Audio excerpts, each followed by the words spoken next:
Hi, and welcome to She's the Boss, the show that is all about female founders and women doing extraordinary things in business. Now, I'm so excited today because my guest, all the way from India, is Meena. And what a woman she is. Anu is the winner. Firstly, she's the founder of AgroWave, which I want to hear all about.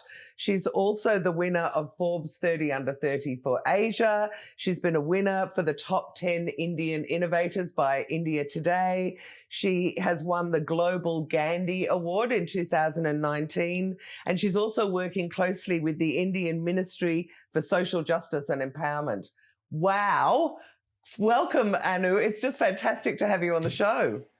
Thank you so much for inviting and giving this opportunity to, express my journey, which I have gone through so far, and my background, what we're building at AgroWave, and I'll speak a lot more about other things.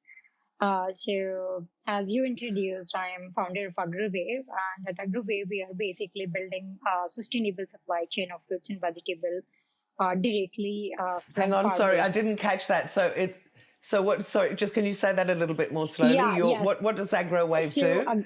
It's yeah, building. definitely. So at AgroWave, we are basically building a farm to business mobility supply chain through Wow. data-driven technology. And we are building mobile pickup stations across India. And from these mobile pickup stations, we are basically picking up fruits and vegetables directly from the farmers, from their own farms, like from the farm Yeah. gates. And then where do you take them?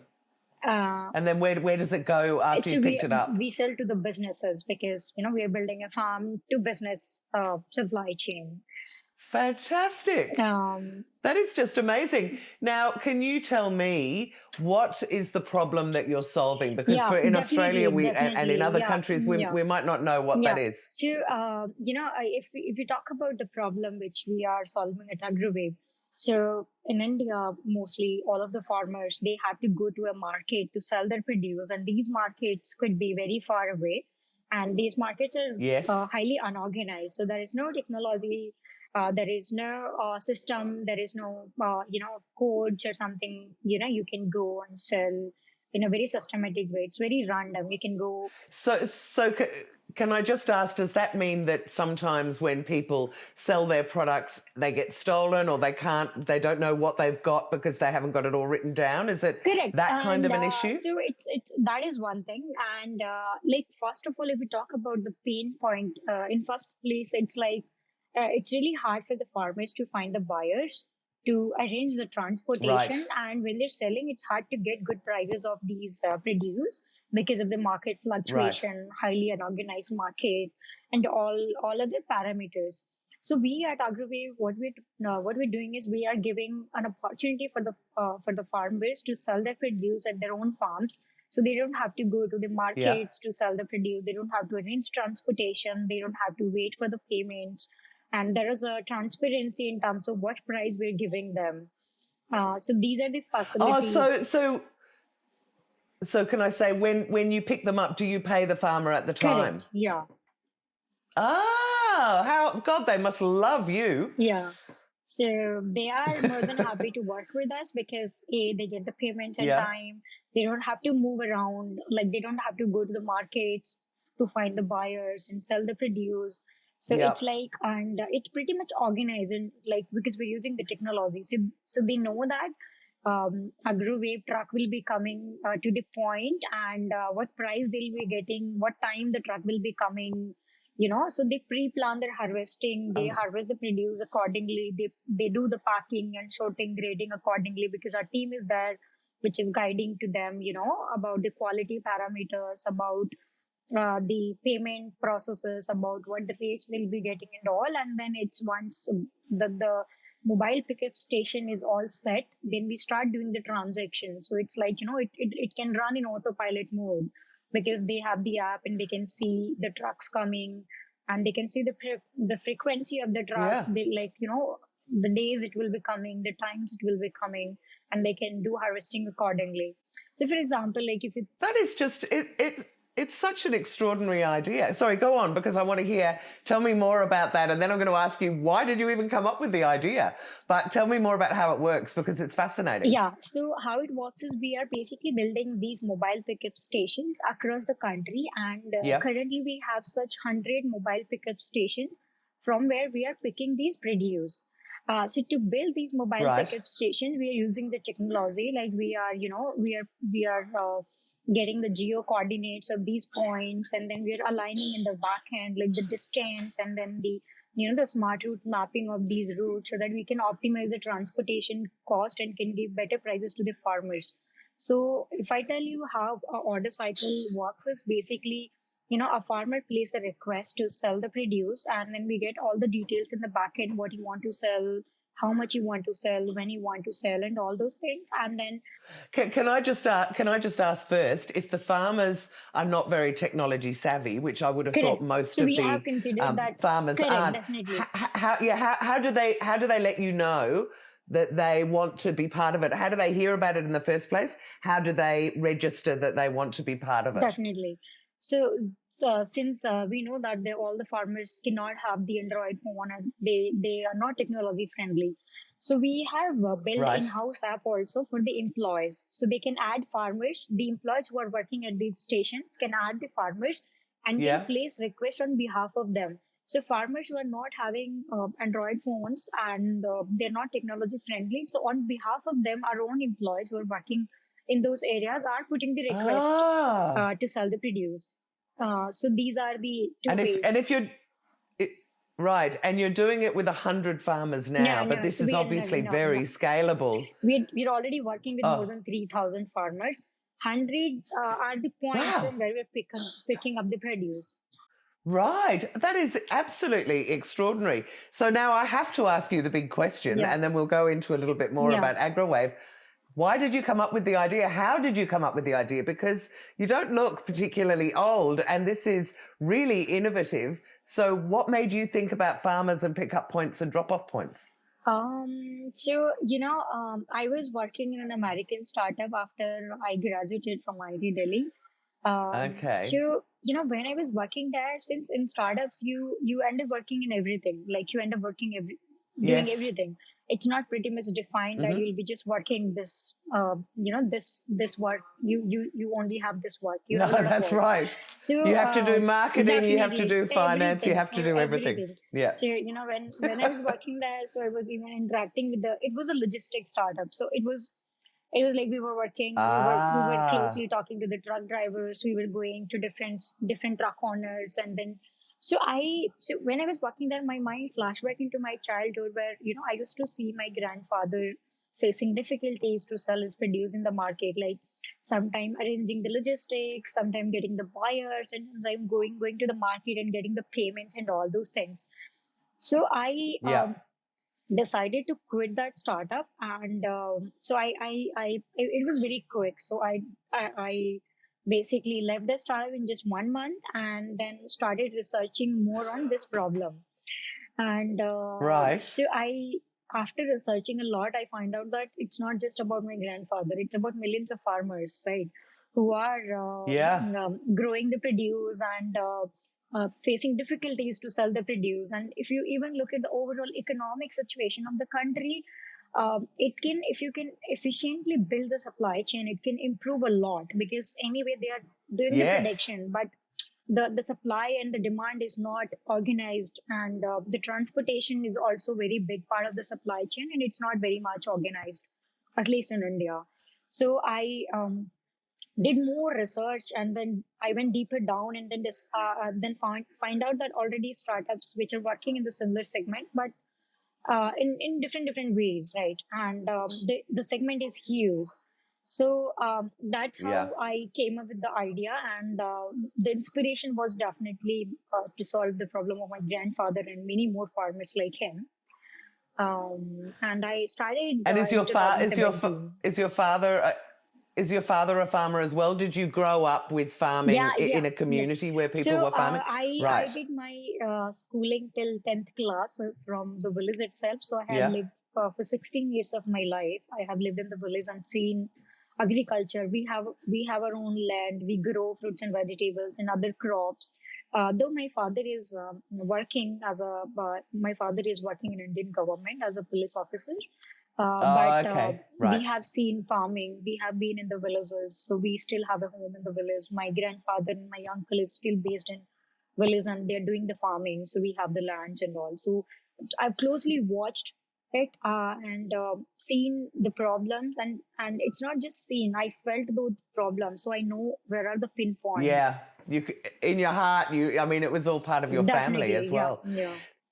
It's just such an extraordinary thing to come up with. It works so well for the farmers, but immediately my mind is just going, and now you'll be able to deliver all sorts of things to farmers, and you'll be able to receive all sorts of things from farmers and deliver them to all sorts of, I mean, it's an incredible network you'll be setting up. Hmm. Yeah. So definitely that So is the plan. yeah, go on. I was going to say, what's your big goal for it? What would you like to see? Where do you want to see it in 5 or 10 years? Yeah. So our big goal is definitely, I was talking about these mobile pickup stations. So right now we have 100 mobile pickup stations. So my goal is to Yeah. build, millions, like thousands of such mobile pickup stations, and to support millions of Yep. farmers, to create the facility, so that these millions of farmers can sell their produce at their farm gates and can work on the farming rather than going through a lot of struggle for selling the produce and all those things. Yeah, you're solving lots and lots and lots of problems, all with this one very elegant solution. It's brilliant. So, can you talk to me about what it was like? So you come up with the idea, great idea. Mm-hmm. How do you then turn it into a business? What did you do? So honestly, when I started, it was not just it was not just for starting it. Like I had this idea, and then I started converting into the business model. So before even I started it, because I was fresh graduate, I was not having any financial backup, not having like money to burn and to experiment. So Yeah, that's exactly what I'm I did imagining. put the idea on paper and how I can convert it to business model, and then started pitching to the investors. To Oh, you did. You did the capital raise. Yeah, Well yeah. So we done. have already raised two Congratulations. rounds. We have already raised two investment rounds. Wow. Yeah, That is fantastic. yeah. So that's how I All started right. So thinking about the business model from the scratch. right. And then what did you do? So you had a business model. Yeah. You then put together a pitch deck and went around. Who were your investors? Who were you talking to So try and I raise that money? when I started raising, so I did speak to a lot of investors, like because since I was a solo founder, like so I was not having any team members and all. So I was just made a rough pitch deck and started. I didn't even register the company. I didn't even buy the domain. I started just pitching to the investors, and That's then amazing. yeah. So I did speak to hundreds of investors, and then finally I got one of the investors. Like there is a company called Daffodil Private Limited, which is a software company. So they provided me Right. a office space and some capital, and then they started building the software also.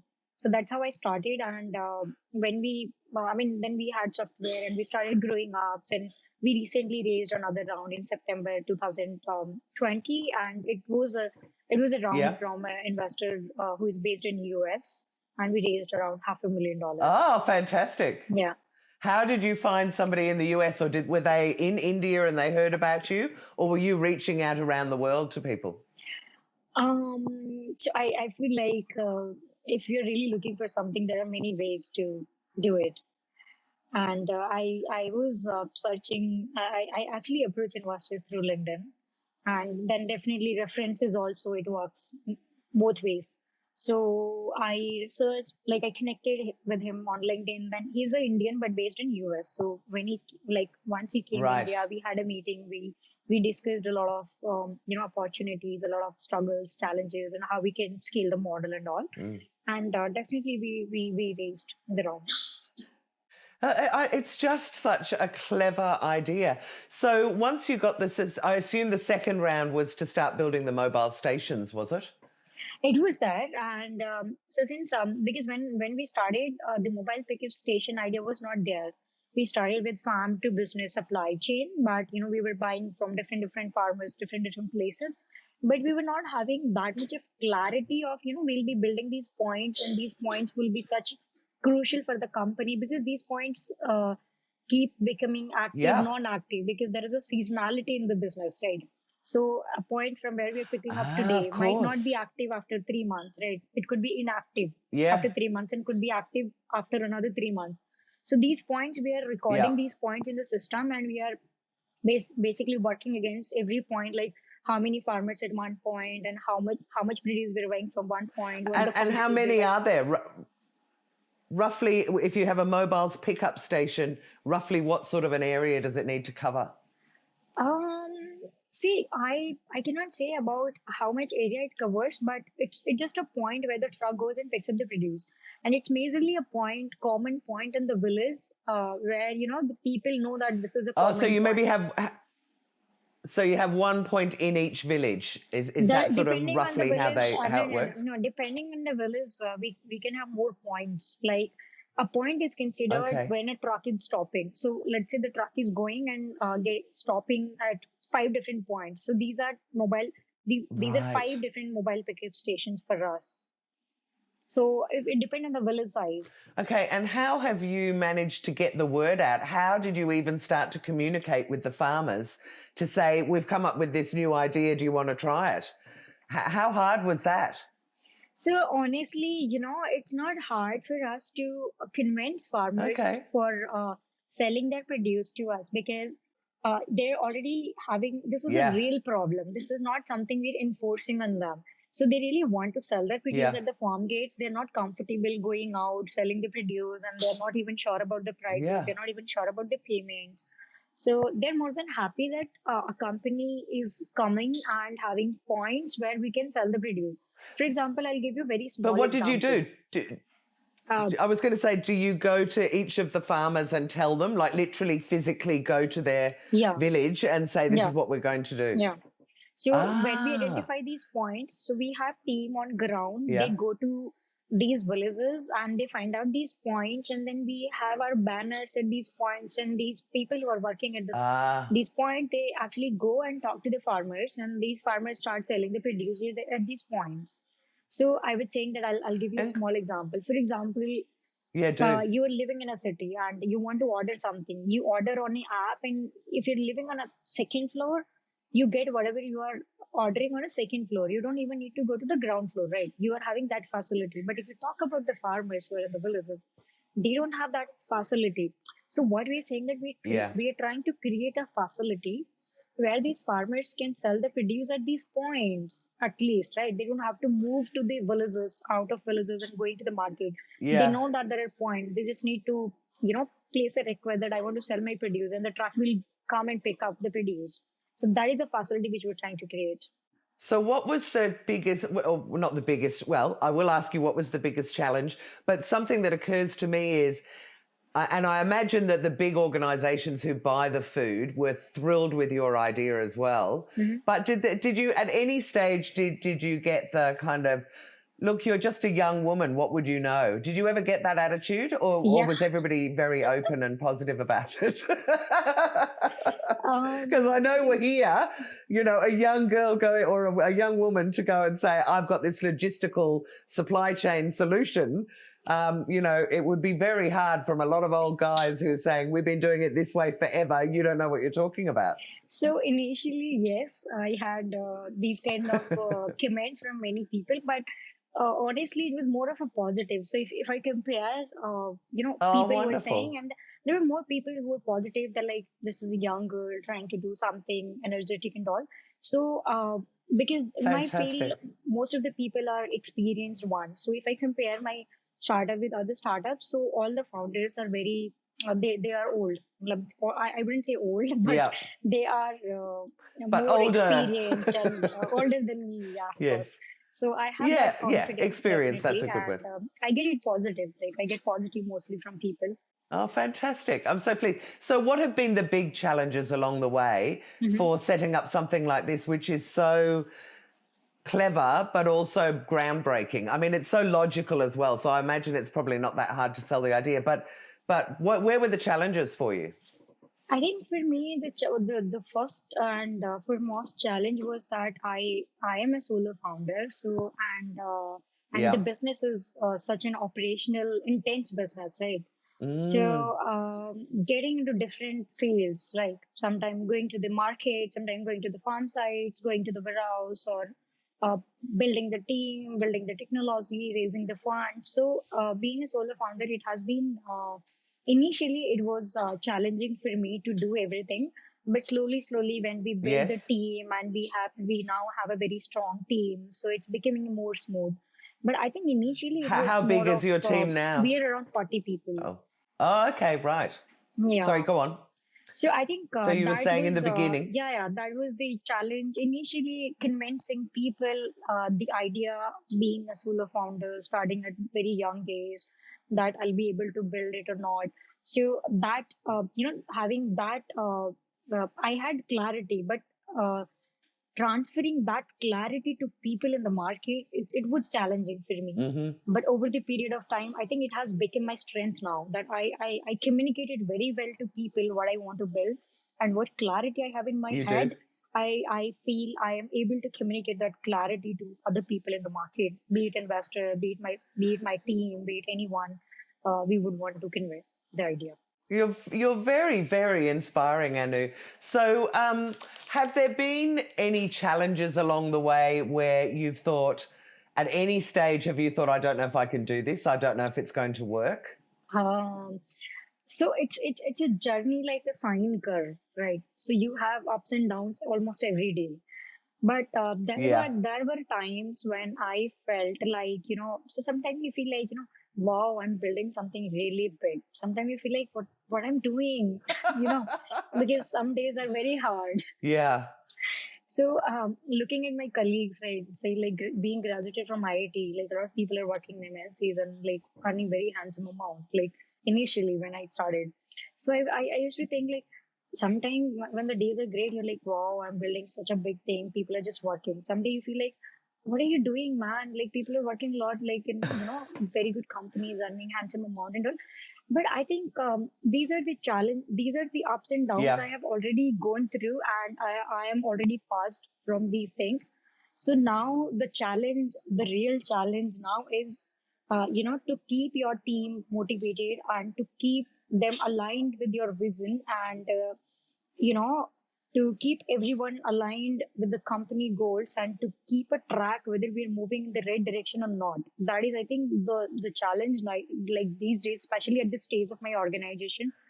Because if you don't track, like you will never know that you are probably missing the direction. You want to go there, but you're going there, right? Yeah. So keeping a track of the direction is now a challenge and very important for me. So So I think did you have a mentor? Did you have a business mentor? Did you have somebody around you from the early days? I know you were the sole founder, but did you have people that helped you and kind of said to you on those days where you go, what am I doing?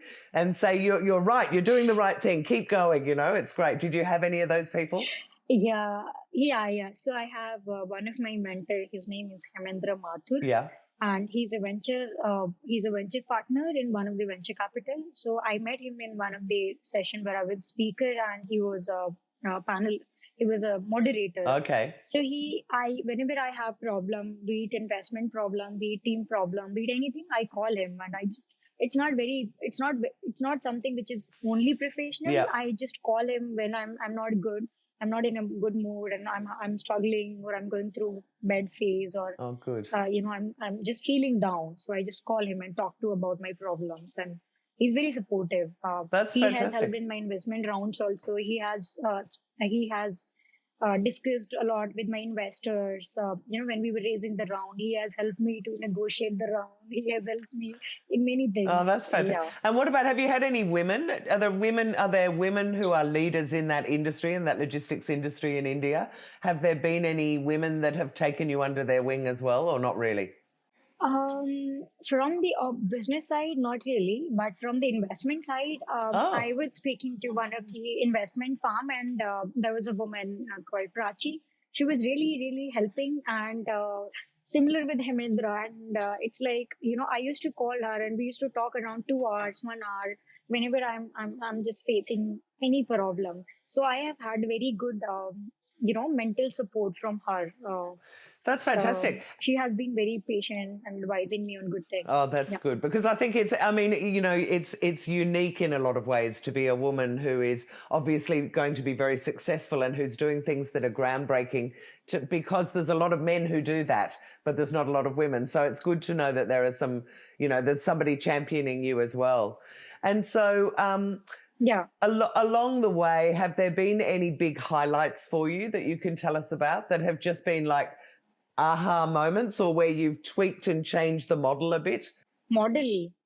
So I think, when we started the business model, so we started, selling to the businesses, and, we were managing the buying from anywhere. Like, we were buying from markets also, we were buying from the businesses also, Right. sorry, from the farmers also. Yep.